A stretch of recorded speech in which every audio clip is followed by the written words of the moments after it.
Magandang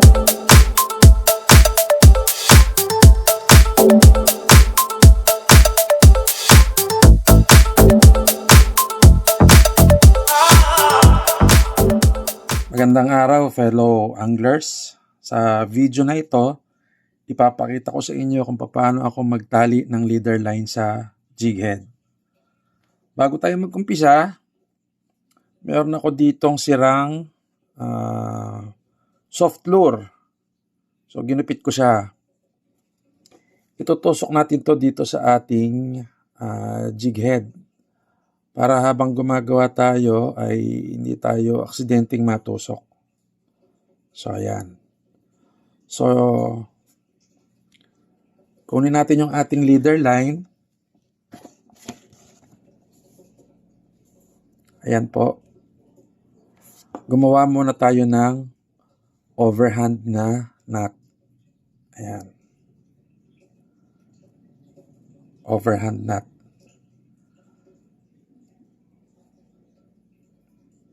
Mag-iwan tayo ng maliit na bilog, maliit na buhol dun sa ating overhand knot. Tapos, etong tag end, ipasok natin dito sa ating jig head. Ayan po. So, ayan na po siya.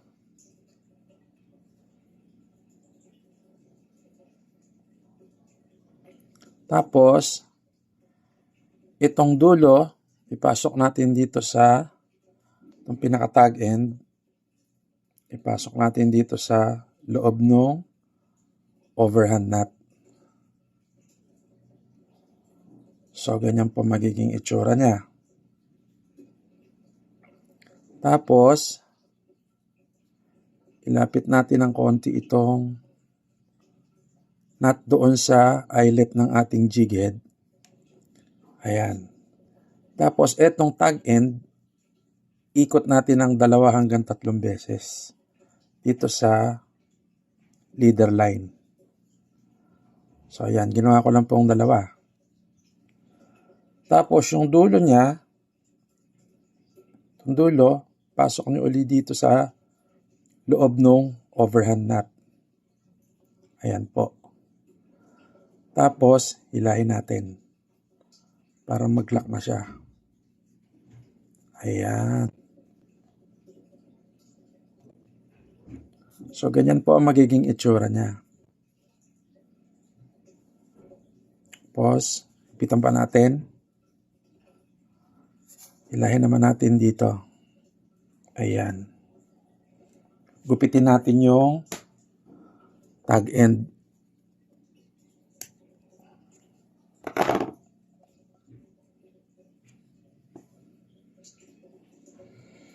So, ayan. Tapos na po yung ating pagtatali sa jig head.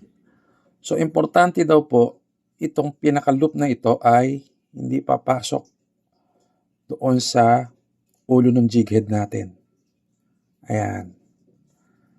Gumagalaw po yan. So, ginagawa ito pag wala kayong gamit na clip. Maganda raw po ang presentation nito. Maganda ang kilos ng ating artificial na lure, lalo na sa soft bait.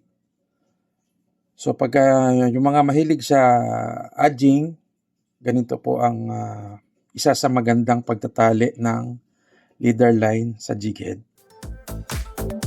Maraming salamat po sa inyong panonood at sana ay may natutunan kayo sa video na ito.